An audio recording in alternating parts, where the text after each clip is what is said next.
है वो इसका इतना पार्ट इस ट्यूरिंग मशीन की लैंग्वेज का एक्सप्रेशन बन गया, लेकिन इसके अंदर Q4 Q5 भी मौजूद है।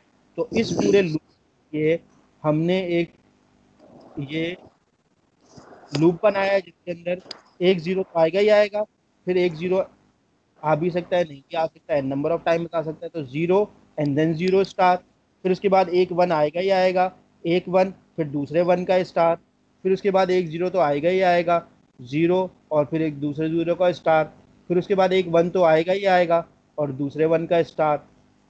तो ये पूरा, और ये पूरा लूप जो है वो अगर ना भी आए तब भी हमारे पास एक्सेप्टेबल स्ट्रिंग मौजूद है, तो इसलिए इस पूरे को स्टार लगा दिया। So this is the complete expression for this Turing machine. Clear है? Yes sir. Yes sir. दूसरा यही कि over 01 in which the number of times a 0 is followed immediately by a 1 is odd. That is either 01 or 01010 or 0101010101, 5 times 01, 3 times 01 या 1 times 01, और triple one के साथ 01 भी आ सकता है। यानी 01 जब भी आएगा वो ऑड नंबर ऑफ टाइम्स आएगा।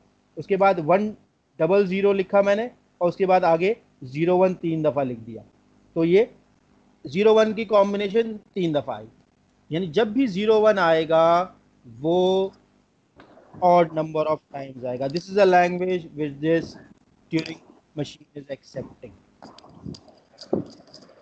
Okay sir. So everything clear now? Sir इसी से गाइड कर दें आप कि मिड टर्म में जो थ्योरी आएगी, जिस तरह भी आपने सवाल दिए, तो कितनी लेंथ होनी चाहिए एक आंसर की? देखो, आपके पास जब भी क्वेश्चन आए उसको टू द पॉइंट लिखो, बड़ी बड़ी कहानियां मत लिखो। Okay sir. ठीक है, बहुत ज़्यादा एम्फेसाइज कर, क्योंकि मैंने देखा है, अभी मैंने पेपर दिया था मेन कैंपस वालों को, उन्होंने क्या किया है कि मैंने सवाल लिखा, उन्होंने डायरेक्ट गूगल से कॉपी पेस्ट मारा है। ठीक है, वो बड़े बड़े जवाब लिखे हुए हैं, पूरा का पूरा 20-25 लाइन का जवाब, 2 नंबर का सवाल, गूगल से कॉपी किया, यहाँ पेस्ट कर दी। I do okay sir. उन सबको मैंने 0 नंबर दिए, क्योंकि वो पूरा का पूरा सिर्फ लिख दिया copy pasted from Google, 0 mark, भले वो सही हो गलत।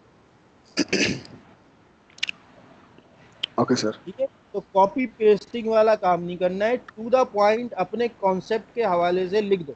जिस तरह मैंने अभी जो सवालात बोले, पहला सवाल का आंसर क्या भाई, language accepted by both are same, power of both is same, every NTM can be converted to corresponding DTM, बस खत्म, इसका पूरा जवाब हो गया। उस तरीके से दूसरा सवाल, first we will look into a Turing machine for the problem, then we check whether it is decidable, recognizable और reducible, if it is found somewhere in between then it is solvable, otherwise it is unsolvable. बस इसका जवाब है। अब इसमें कहानियाँ क्या लिखनी है कि भाई अब अनसॉल्वेबल प्रॉब्लम ऐसा होता है, वैसा होता है, इस जगह लाई कर सकता है, वो सारी चीज़ें आप टू द पॉइंट लिखो। 3 नंबर का ओके सवाल सर। है, इतना से जवाब काफ़ी है। असल जो काम है ना वो सर ये आंसर की आप थोड़ा अपलोड कर दीजिएगा। हाँ, ये मैं पूरा का पूरा जो है वर्ड का डॉक्यूमेंट डाल दूंगा। जी सर।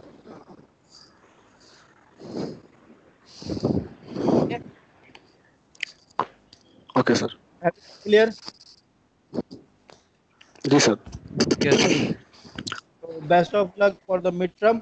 इसी तरीके के आपके कॉन्सेप्चुअल, लॉजिकल और डिज़ाइन के सवाल होंगे, ना कि कॉपी पेस्ट ना हो, फिर मैं कुछ नहीं कर सकता। जितना भी हो ओन वर्ड्स में आंसर करो। Okay sir. सर इसका एलएमएस पे होगा मिड टर्म भी, जिस तरह क्विज होगा? नहीं, ELMS पे होगा, ELMS। अच्छा। उसका आपको जो है वो एग्जामिनेशन डिपार्टमेंट बता देगा। LMS से पहले एक छोटा सा ई लिख देना है तो हो जाएगा elms.hamdard.edu.pk, और वहीं पे एग्जाम होगा, वहाँ पे आपको कोर्स दिख रहा होगा, उसमें मिड टर्म अपलोड होगा। आप जैसे मिड टर्म पे जाएंगे वहाँ से आपका मिड जाएगा। तो सर आईडी पासवर्ड यही होगा जो एलएमएस का है? हाँ, वही LMS का IIT पासवर्ड आपका होगा। ठीक है सर। ठीक है, सर ओके। फिर आपको जो संडे को 2:30 पे पेपर है, कितने नहीं, थ्री है ना, 3 है 2:30? 3 देख, वाली 3 to होती है, 5 3 से हाँ, 5। 3 to 5:30, 2.5 घंटे का हर पेपर, 2.5 घंटे का रखा गया है, ताकि आधे घंटे का मार्जिन हो फॉर अपलोडिंग। ठीक है सर। सर एडमिट कार्ड अभी प्रिंट नहीं हो रहे हैं। एडमिट कार्ड आज क्या तारीख है? मेरे ख्याल से 30th of June से आप लोग प्रिंट कर सकते हैं। 30th of सही सही। के पास ठीक हुआ है। डाउनलोड या नहीं हुआ? No sir. हाँ, तो 30th of June को चेक करना हो, उस वक्त से हो जाएगा। उससे पहले पहले अपने सारे ड्यूज देख लो, कोई ड्यूज तो नहीं है। ड्यूज होंगे, कुछ भी होगा तो नहीं डाउनलोड। ओके सर, सर ठीक। एडमिट कार्ड दिखाना, एडमिट कार्ड का कुछ रिक्वायरमेंट होगी उसकी? एडमिट कार्ड की रिक्वायरमेंट नहीं है, एडमिट कार्ड आपको डाउनलोड होना चाहिए। एडमिट कार्ड की रिक्वायरमेंट ये है कि अगर आपका एडमिट कार्ड डाउनलोडेबल है, तभी आप ELMS पे जाके पे जब क्लिक करेंगे तो वो आपके पास खुलेगा। अगर वो डाउनलोड ओके सर। क्लिक करते रहेंगे, वो खुलेगा नहीं। उस पर चेक लगा हुआ है। ओके सर, समझ गया। ठीक है ना? तो एडमिट कार्ड आप डाउनलोड करके देखिए कि भाई डाउनलोड हो रहा है, नहीं हो रहा है तो फिर अपनी क्यूरीज ईमेल करते रहें COE को और हयात को और रसूल अहमद को। नहीं हो रहा है ये मसला है, सॉल्व। और हर ओके सर। चीज़ में मुझे और डीन फैज CC में रखो, डायरेक्टली ईमेल करो, लेकिन मुझे और डीन फैज को लूप में रखो, ताकि ये हमें पता चलता रहे कि किस स्टूडेंट का क्या प्रॉब्लम है। ठीक है? अच्छा, एक ओके बहुत सर। चीज़ है मिड टर्म के लिए कि हर सवाल सॉल्व करो, उसका आंसर अटेम्प्ट करो, फिनिश, फिर दूसरे पे जाओ।